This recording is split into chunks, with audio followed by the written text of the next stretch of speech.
Hi, everybody. My name is Caroline Baldessari. I am a third-year commerce student here at Queen's. I grew up in Toronto, but I wouldn't say I've had the average Toronto life.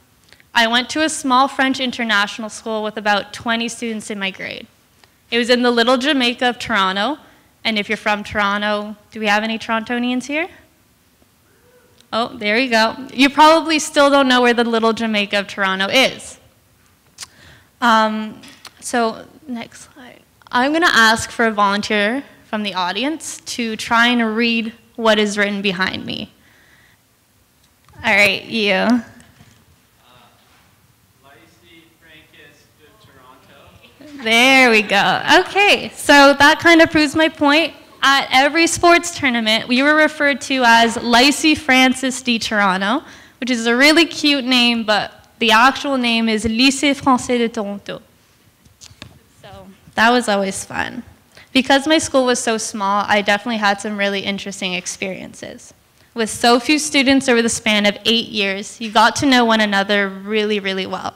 Even the teachers were involved in the class gossip. They knew who was dating who, when the parties were. When it came to our prom, we all tried to get people from outside of our school to come. And even then, we only had 30 people. So you can imagine how big my prom was. Just 2 tables of 30 students, not really doing much, but you know, what can you do?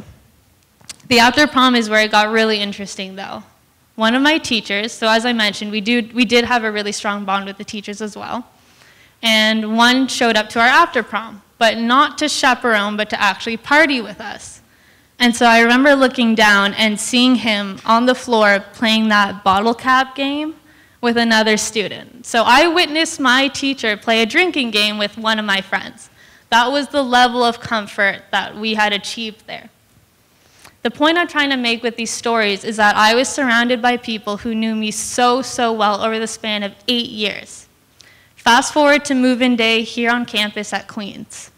This would be my first major adjustment, making all new friends.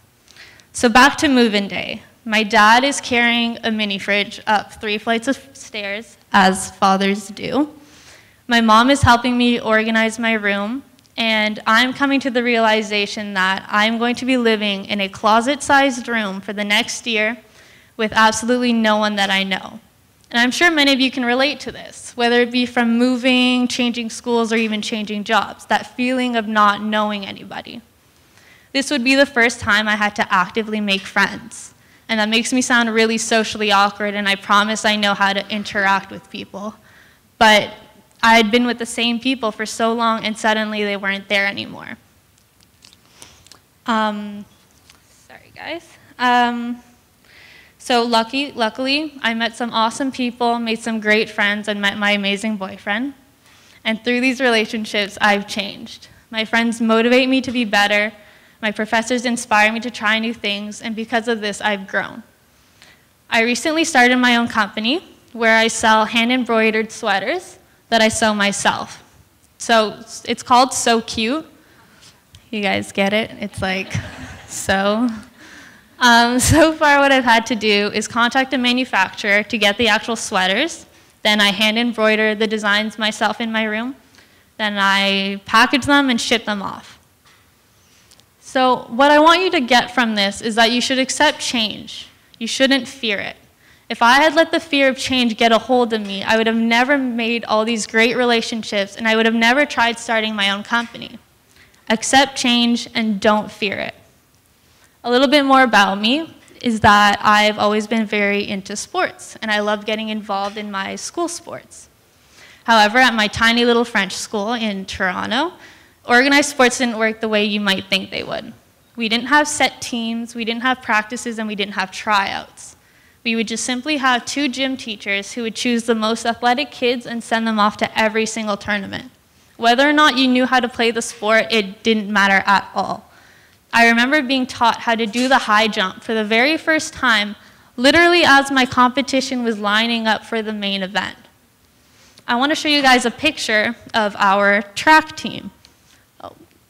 So there we all are. You can notice I have a black eye. It's unrelated, but You can also notice the gentleman with the sweatshirt on his head. And now I want to show you my badminton team. So again, very professional looking, with some very interesting makeup choices for the day, and more or less the same people. Then I came to Queens, and that didn't happen here. You had to actually try out for the teams, and more importantly, you had to know how to play the sport, which was kind of crazy to me, but as silly as that sounds, it was unfamiliar. It was tough because I didn't quite know how to get involved. For anyone that's been to Queens and has lived in residence, then you've had a Don. And for those of you who don't know what a Don is, it's an upper year student who lives with you in residence and is there for any questions that you might have. They'll know the answers, and if they don't, they know who will. My Don helped me out a lot. He told me how to get involved in sports, got my floor involved in some intramurals, and then I later joined the fencing team and the gymnastics team. So that was my second major adjustment, and all it took was asking for help. The last thing I want to talk to you guys about is my third major adjustment, and it involved academics. Now, the one thing I did not have to adjust to was receiving a bad grade here and there. My school loved to give really poor grades. In Spanish, for example, we would receive negative points on conjugation tests for certain mistakes, which meant on questions that you got right, you would lose points off of other mistakes. Have any of you ever received a negative 14 on an exam? I don't mean like a 0, I mean negative 14, because I have. But now I know how to conjugate in Spanish, so yay. Many of my peers did have to adjust to receiving bad grades, though, every now and again. It's shocking to receive your first bad grade in university. But what you do have to know is that it's normal, it's going to happen, and you can't let it break you down. Now, as for the adjustment I did have to make. So as I mentioned, I went to a French school, and everything was taught to me in French. On top of that, the way things were taught was very different from high school to university. The methods that were being used, the way problems were solved, even the terminology for some of my courses changed quite drastically from French to English. I also mentioned that we had really small class sizes. So if you were falling behind, then there was no problem to receive help. Okay. So if you needed help, the teachers could help you on a one-to-one basis, and if you were falling behind, the teachers would come to you and actually offer you help. When I came to Queens and now had classes with 70 other people and occasionally hundreds, it was a bit overwhelming. I also had more work and more studying than I was previously used to. I was learning everything in a different language than I was used to. It was hard and it was stressful, for sure, and academics took over my life for a little bit. But what you have to remember is that there are always resources. I had access to tutors, learning sessions, academic advisors, all of which I used. But what I also want you to remember is that it's important to take time off for yourself. It's important to make sure that you're okay and that your own quality personal time is taken. So what I really want you guys to all go home with today is that all you have to do sometimes is ask questions. You're not always expected to know the answers. That your personal time is just as important as your work time and study time. It's important to make sure that you're okay.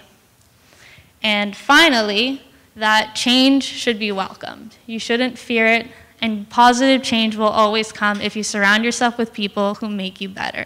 Thank you all.